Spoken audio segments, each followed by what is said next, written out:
excellent treat for you guys. It is a Stoxpoker video with me and member/cast player and tournament extraordinaire Ben Maxim. Yeah, this is a thrill. And I can see right off the first hand, we've got another Stoxpoker member, Dutterino AB, by his avatar, who doesn't know that this video is being taped. I'm so glad we're doing this under your name, and I hope he makes like some ridiculous screw up so we can, have some fun later. Well, hopefully we'll make it to the bubble with him, and we'll have some good hands to go over. It should be fun. Yeah, Dutterino is a very solid player, and normally it sucks to have these guys at your table, but when they're one to your left, that's not so bad. Right. Hopefully we'll be able to exploit the fact that he knows he shouldn't call some of our any two shoves. At least that would be my hope. And I don't think I have any games with him, so he should have no reads on me. Good. Yeah, hopefully he'll assume that you're some random donk, and then he won't call us very wide.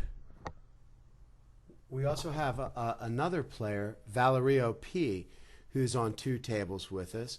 And another one is, I can't read his thing, but this gentleman, Alec Vasquez? Yeah, it looks about right. So when you see that a guy is multi-tabling, how do you use that information in Sngman101? Well, generally, if I see they're multi-tabling, I would expect them to be playing quality hands early on. You could maybe perhaps exploit their blinds because they're going to look down. Unless they have a hand, they're most likely going to fold it. I would perhaps call their shoving range a little wider. I'm folding this king-queen. Okay. I mean, you got to be tight in the Sngman101. This is kind of borderline because we're getting over 3-1 suited, but folding's fine. It's tough to be too tight early. Well, we would have whiffed then, and what would you do? Check fold. Check fold. So yeah, folding is definitely the safer play. Well, I have a particular trouble with king-queen. That's my most losing hand. Statistic that I've heard about 80 times. Right. It's hard, particularly when it's in the blue diamonds. I just get drawn to it. So now I've learned to put it down automatically, as well as that queen 3. Yes.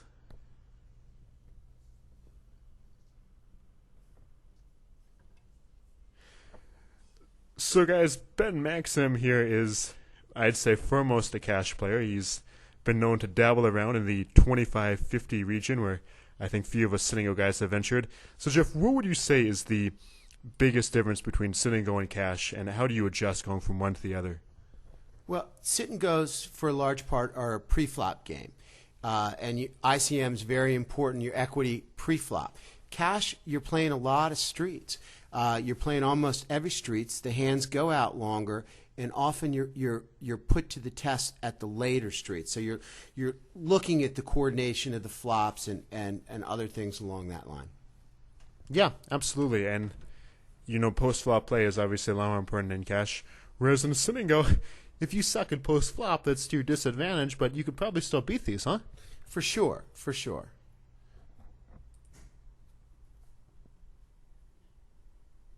And what we have now, so this is my spiffy new Holdem manager lineup since Poker Office began sucking. And we've got, besides everybody else's stats, nicely clickable, our own stats for how people are perceiving us if they have their own software up. So here, for instance, they would see us as having 5 hands, 0 VPIP, 0 PFR. And that could be interesting when you believe the guys have stats up. Right, and I really like those displaying my own stats as seen by the other players. That's particularly helpful for me in cash. Sometimes I can get too loose, play too many hands, and I know that my steals and my bluffs are going to be much less effective if I've been playing a lot of hands. Conversely, if I haven't been playing many, I might be able to get away with a steal on the button or a steal from the cutoff that I wouldn't otherwise, especially in a tight situation in one of these sit-and-goes. Yeah, excellent point. And the only time to disregard that advice would be if you're playing the $6 buy-ins or something like that, where the guy's thoughts are more likely to be, my hand is, therefore I will. But in any kind of real stakes, probably like at least half the guys have tracking software, wouldn't you say? I would say one of the biggest changes in my game that you made for me when we started working together was the tracking software. It's significant, and I have trouble playing without it. I think at least half the guys have it, and if they don't, they really should. Yeah, absolutely.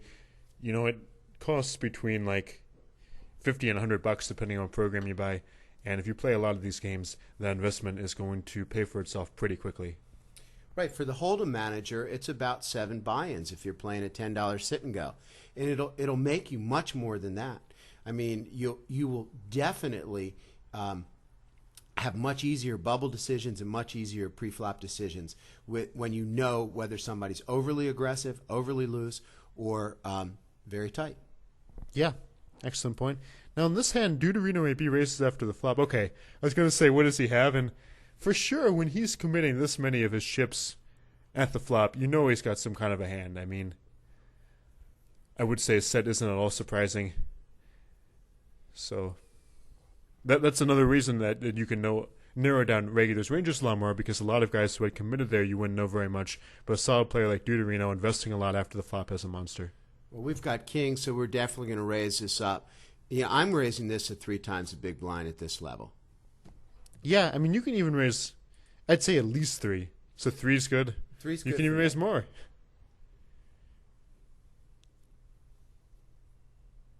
And we have the only tight $25 table in existence. I'm letting the ace-queen go pre-flop here. Yeah, me too. So these are, I think, both $28 buy-ins, kind of the mid-stake region. And it looks like we've got some players. This is playing to me right now like a much higher stake game. Yeah, it's pretty odd.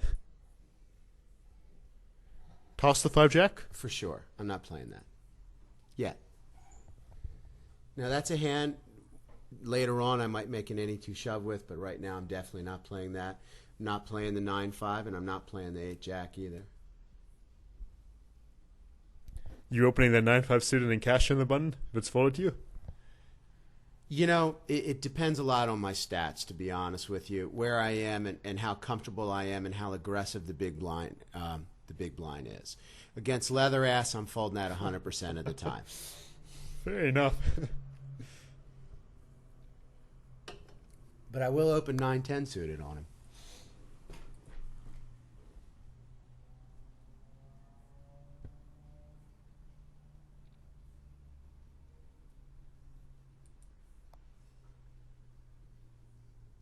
Now, when we were in AC, how many guys did you demand kiss your WSOP circuit ring? I don't want to put you on the spot, but it was at least a dozen, right? I don't think I really did that. I think I only asked my wife to. It was kind of fun, and I do confess to having one too many. Hey, we've got a pair of queens here. I'd definitely lead out. Yeah, okay. I mean, we're not going to check raise. We're not going to commit many chips. Not that many chips. So let's donk bet that, and just slightly more than half the pot would be for me. So like 42 chips. 42. That's a specific answer. I like it. See what happens. He calls. I would check that for pot control and fold to a raise or a bet.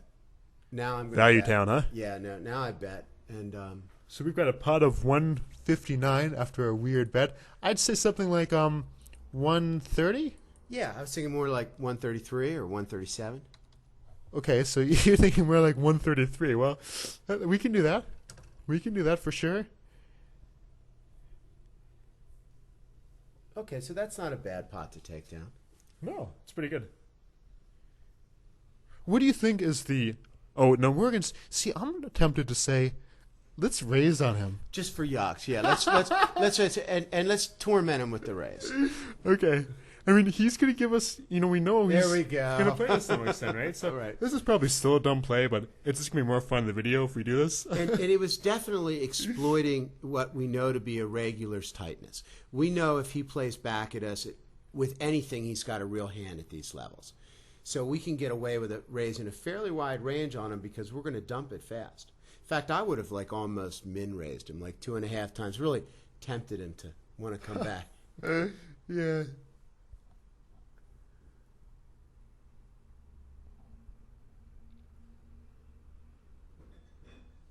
I'm folding the ace too. Well, I'll tell you, normally it'd be a fold, but the thing is, Deuterino's going to fold for sure, right? Right. And we'd open on the button. Right. What do you say make a loose open here? Okay, let's go ahead. Hey. What do you think? I would do 127, but it's up to you. Straight from the horse's mouth. All right, Deuterino's going to fold. Yes. There you go. Step one in the chain. He's thinking about it. Oh, there Yes. you go. Hey, Yes. that's what makes you the author. I'm folding the 8-9. That's a little looser than I normally would have been. But you're correct in your read that he was folding there. Yeah, part of it also is just, sometimes you want to be a little loose, but against regulars, it's not necessarily that you can exploit them, but, like we've talked about, you can narrow down their ranges a lot more, know what they're going to play, and when they do play, you have a lot better idea of what kind of hands they might have.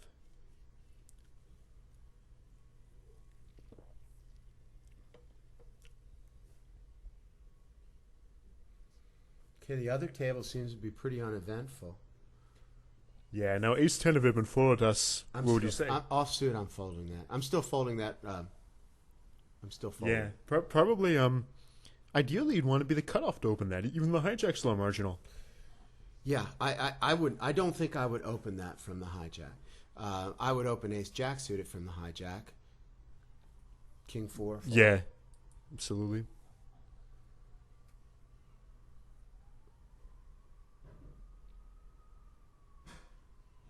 So now we're at 25-50 at both tables, and pretty much we're just going to be, opening up a little more. Maybe when you raise in the right position, you just take the blinds. That's a nice little gain. But it probably doesn't get dramatic difference until, what do you think, like 75-150? 75-150, I think you start to have to play. You've got to steal some blinds at the 1-2 level or you're going to get in trouble. And when it's 1-2 with antes, I think you really kick up the gear. Yeah, a lot of scenario guys don't adjust well to the antes, but that can add a huge amount to starting pots. Particularly with these games. I mean, we've got a full table in one, and we've only lost one player, and on the other table, and the chips went to the strongest player on the table. Yeah, and a 27 buy-in, that's pretty annoying. Right. With the 127 type players.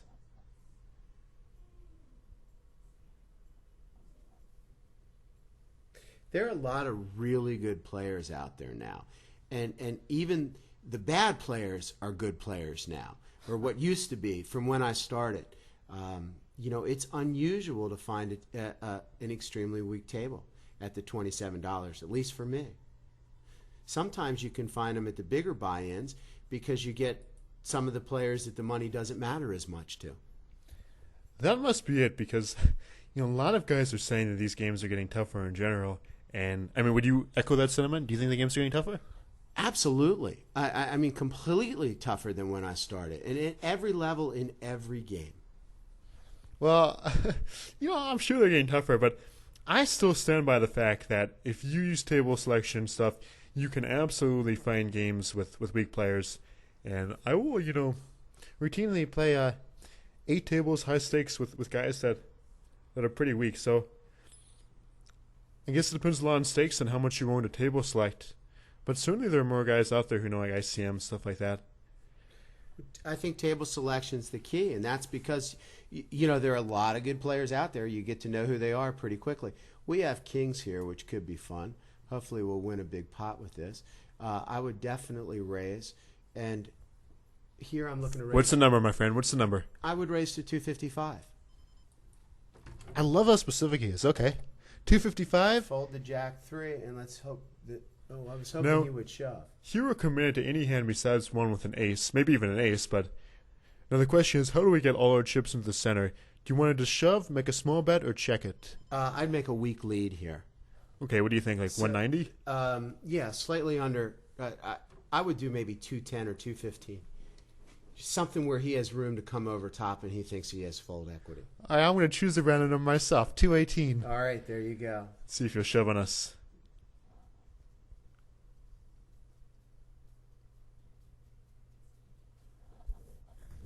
Well, I don't think he has trips. Maybe he's slow release. Probably raise that ace. Yeah, the ace jack will bump it up. Let's do another of your 127s, huh? All right, that works. Hopefully this hand's going to work too. Oh, he folded. That's all right. Yeah, it's still a nice pot, and we're over 2K in that game. And we took down the steal. Now, we've got a little bit here on Dutterino. Do you want to... Oh, we're going to have to fold that, I've been saying. But would we want to torment him some more there, or would we let it go? Yeah, that's a pretty marginal one, but it would be fun to raise like just every time. Just yeah. for yucks. All right, we're going to raise this. And thoughts on the size? You know, here I like... It's a strong hand. I'm not necessarily... I would raise to $275. Right That's now. literally the amount I was thinking. Because the great thing about it is it's definitely forcing guys to play, but a guy with like ace-jack could re-raise all in and think that he has fold equity, and we'd be very happy to get in like that. So,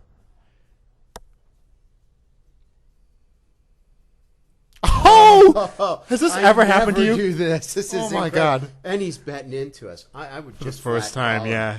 Let's get slick. Yeah, you got it. Let's just flat call him here. I hope Okay. he bets some more chips. I can't believe we flopped the nut flush. I mean, seriously, that never happens. Oh, and he's betting into us. Sorry, it doesn't Bob. get any better than that. Yes. All right. Whoa.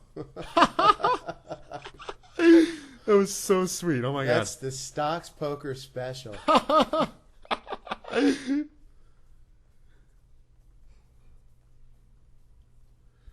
What are the odds of that happening? That's like 1%. 1%.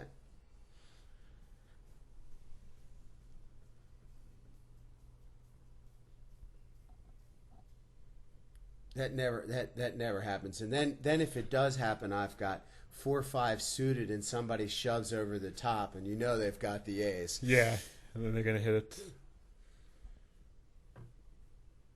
All right, this table's thinning down here. Yeah.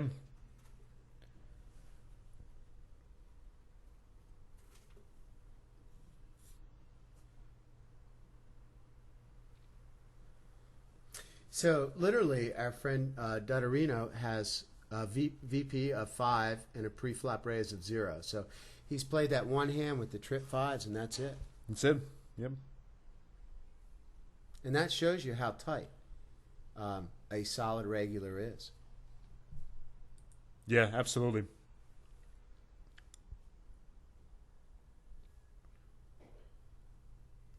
And of course, if we get to high blinds with him, as I'm guessing we will, I'm guessing that he is going to open up substantially.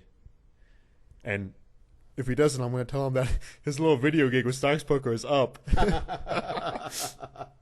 That's harsh. All right, we have an all-in here, and the 10s hold. Yes. That's because I didn't have them. Yeah. I'm Ace folding Jack. this. Yeah. I mean, he's in an early position, huh? Right. He's in early position. He's got more chips than us.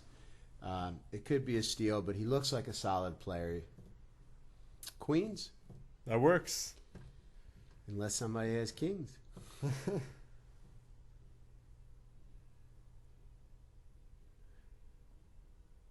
Now, I'm definitely calling that all in. The question is do we reshove it, or do we just call it and entice this other guy to shove on us? I'm inclined to shove. Okay.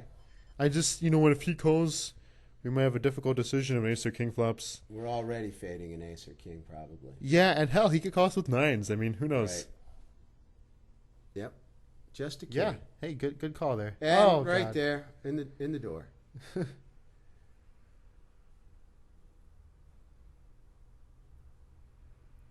Well, that's to be expected. Yes. But hey, we still have a nice stack. And 8 queen, I'm guessing is a muck here, huh? For sure.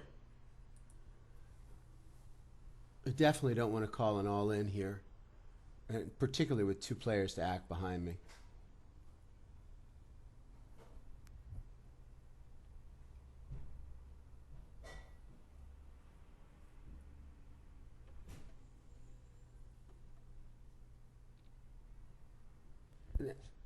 Ace Jack. I'm going to raise at Ace Jack suited in the cutoff here. Yeah, absolutely. Now, I'm thinking that we'd have to call a reset from the small blind to the big blind. So let's make our decision making easy. Raise it to like 300, and then we can fold to Valerio P and call one of these other guys. Does that sound good? That sounds like a very good plan, and that's very helpful when you know what you're doing before you raise, and your raise amount kind of determines what you're going to do too. Yeah, choose an action that makes the subsequent actions easier. That's a really good point. And they let it go to us. We pretty much have only been playing premium hands, showing down premium hands here.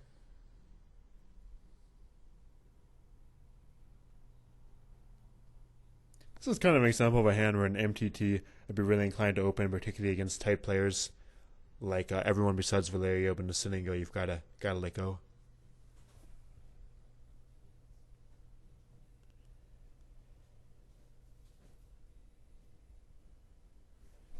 Fold to 6-2. Now, this is an area where we should expect Dottorino to start playing. I mean, I'm not sure he's going to make an any two shove here, but he's the chips are at 75, 150. He's going to start to get a little more active. Yeah, for sure. The bigger the stack, the less active he has to be. But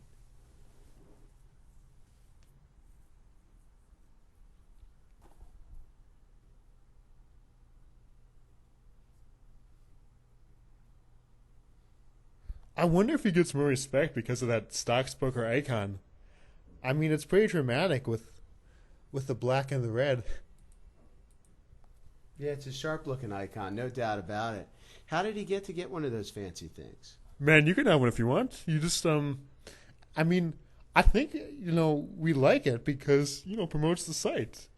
Yeah, especially if you're winning. Yeah. Yeah, any of you big losers, maybe. We don't know about you, but... If you have the little fishbowl by your name, please wait till your ROI is up. Okay, we've got 6-8 here. That doesn't look very exciting to me. It's folded around to us, which is pretty nice.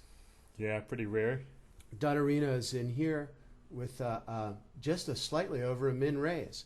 So I wonder if that's a good re-steal opportunity here, if he's got enough fold equity for him, whether he's just trying to steal the blinds or entice some action. Yeah. Well, we'll see if somebody comes over top. I do like the icon, though. Definitely. Yeah, yeah.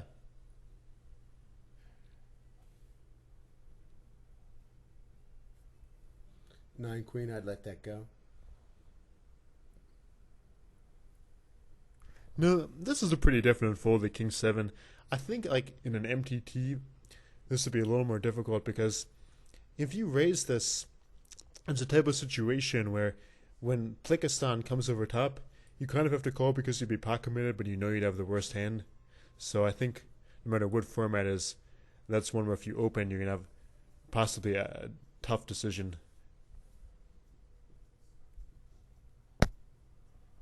Hopefully they'll mix it up and we'll shorten the table a little more.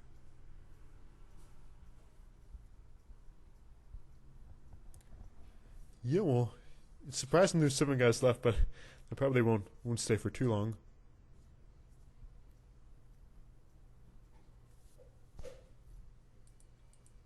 Now, what do you think about... I know neither of us usually play the 20s. What adjustments are you thinking of because it's a 20 buy-in? And first, I'm assuming this is a pretty clear fold? Yeah, that's... I hope so. I hope so. I'll Brunson. I'll just pause for a minute, yeah. No, like, because it's a 20, what changes, if any, are you inclined to make? For me, I'm going to bet more for value. I'm going to want a stronger hand. I'm going to want a little bit stronger hand on my any two shoves. I might not against a known good player who I think will respect, my calling ranges. Now, we've got about 10.5 blinds. Are we shoving? I think we have to. Absolutely. We shove against anybody. I mean, this is an unexploitable shove for 10 blinds with an ace. I'm impressed that Dottorino makes his decision so quickly, playing like 16 tables. He's like, fold. He knows. I think he'd already clicked the auto fold. Yeah. I think he'd seen his hand and already been through it. Yeah. Yeah, absolutely. You got to value Ben more. And I mean, we played a lot of these step ones in that prop bet, you know, the WSOP step ones. And guys call wide as hell when you lower the stakes. Wouldn't you say? They call anything. I mean anything. I have seen King 3 suited calls from. Of course, I've lost the King 3 suited calls. That's why I remember them. But they do call. We've got aces here. Oh, we do. Yeah, nice. Let's. Do you want to? I'm tempted to get fancy. Let's have some fun. You want to just min raise? Yeah. All right. Let's min. Why don't we make it something like 444? Nice. Just a little bit. Mess with him, raise. That would be great if Deuterino came over the top. Exploit our weakness. No, not that lucky. Oh, I don't think it mattered. Yeah, winning 300 isn't so bad. No, I don't complain. Anytime they push the pot in my direction, I'm happy. I don't think the King 7 holds up to an all-in. Probably not. 2 to our left at this table is the character Sagat from Street Fighter with the eye patch. Oh, wow. I like the eye patch look. Wonder if I could pull that off. I don't I know. guess it'd be weird. Maybe for the WSOP I'll wear an eye patch. Maybe they'll give me onto a feature table. I'd be like, hey, it's Daniel Negreanu and that dude with an eye patch. We've got an all-in here, and the ace takes it. Versus the queen jack. I don't really like that call. Yeah. I'm not sure how many blinds he shoved on him there. It might have only been, well, it looks like he was only shoving about 4 big blinds, so maybe it wasn't so bad. But in general, for deeper shove, you can't.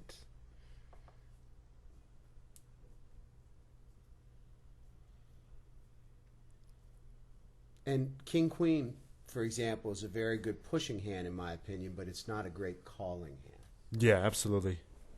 Fold.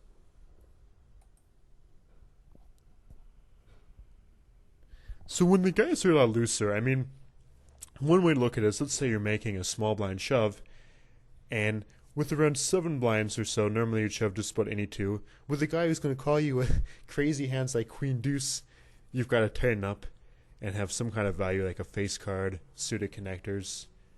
And it's not necessarily, though, just a matter of stakes, because you can have real loose guys at high stakes, very tight guys at low stakes.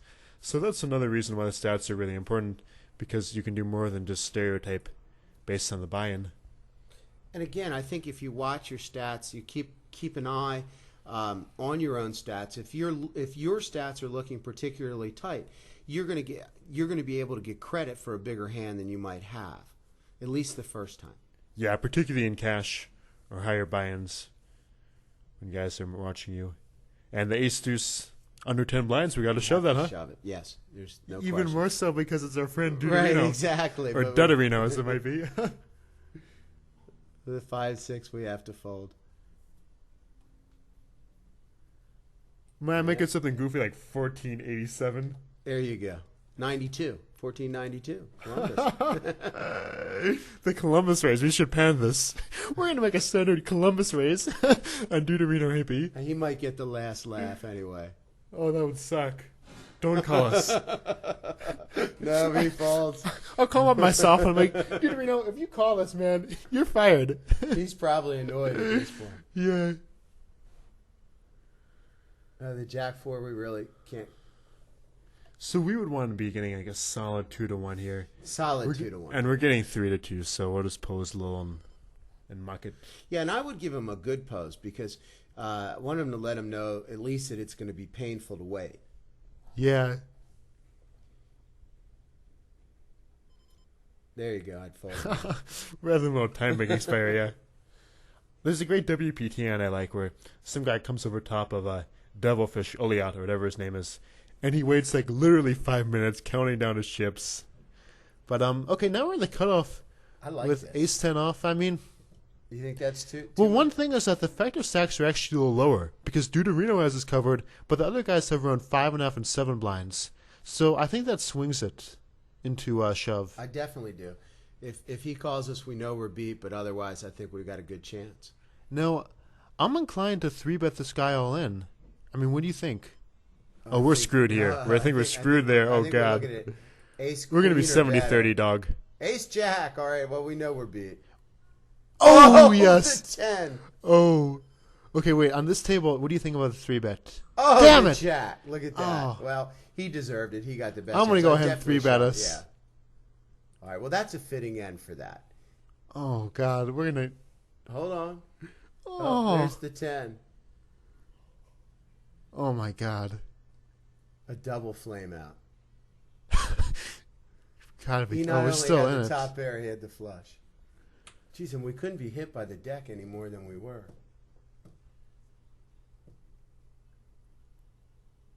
Did I ever say this was a painful game? I'm almost surprised he called us with that ace jack, though. I definitely would shove this now, wouldn't you? I think he was getting pissed off at us. Because of the ante, otherwise I'd be inclined to wait, but we're going to be losing 25 every hand. So hopefully... And that's not even so bad, because he could have 2 overs. No, hey, we've got 1 3 over. live cards. Yeah. Oh, well, God, that's going to do us. Oh, not anymore. Nope. Well, this basically sucks. I mean, when you say we pull up Wizard and see how bad that ace-10 shove was, or whether we were just, the pocket nines. All right, let's take a look. All right, he pulled up sending a Wizard to see just how badly we play these games, and maybe not so bad. And so this is the first game, 27 million, and we'll just scroll down, look at the red X's, and see what the deal is. So far, so good. Oh, we played the aces, right? Okay, so there's not a yellow, a green, or a red. Let's see what the deal is. So, okay, I mean, it should be. Let's see if we agree with the ranges here. Deuterino at 7. Let's start with that one. That's his accurate range. Apparently, yeah. Yeah, it gives him actually a little more. So I agree with Sit and Go Wizard's range here. Okay, Valeria was the shortest stack, and I believe he was a little looser. So, I don't think it's going to be any wider than this, though, when you say. I mean, maybe Queen Jack suited, but probably not the Ace-5 offsuit, something like that. Yeah, definitely. I tend to think people will sometimes play their 2 Broadway cards more than some of the bottom pairs or the really weak aces.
In late position, looks like a steer raise. So, I mean, we don't know exactly, but if we have to guess the range, I think this looks about right, huh? I mean, 15% ace-7, probably he's doing it with the king-queen. Right. Not the ace-7 of the pocket threes, but about 15% hands. It's pretty close, yes. And he wasn't crazy loose. I think he probably is discarding a little bit of his range. Not too much, though. Like, I definitely think you'll call us with the ace-10. Maybe, like, something like this. So now make mid-pocket pairs, ace-9, mid-suited aces. I definitely think he's calling with ace-9, ace-10. I'm not so sure if he's calling the re-raise with ace-5. suited, but he's definitely calling, I think, with ace-9. I think the pairs are accurate. 4s and above, he's probably calling. He might even call with lesser pairs. Yeah, I mean, he was pretty pocket committed, so I don't think it is going to be much narrower than this. So let's plug it in and see what the answer is. And, you know, it looks like, yeah, 8s and above, so 9s is showing a nice positive equity. You know, these assumptions might be a little off, but when it's over 1%, you know, which, again, if we look at 10-man $100 buy-ins is over $10, I think this is pretty solid. I would do it again. I like the play. I don't like the results, but I like both our plays, definitely. Yeah. And the rest of them are liked, so I think this is an example of, for the most part, you know, playing pretty good. Doesn't go your way, but what can you do? Did you see anywhere along these two games where we could have done something different or we missed an opportunity to raise and get chips where we didn't? No. I mean, if anything, you could say we were a little loose during low blinds and we wanted to mess with Deuterino. Although, I guess he had the last laugh. Yeah. He got his back. Touche, sure, Deuterino. Touche. Go. So, yeah, okay. I think then it was fun. And we'll have to do this again. So this is Collin and Jeff. And it was a lot of fun, my first video ever, and it was a blast. Wish we could have done better. Awesome. Good luck, guys.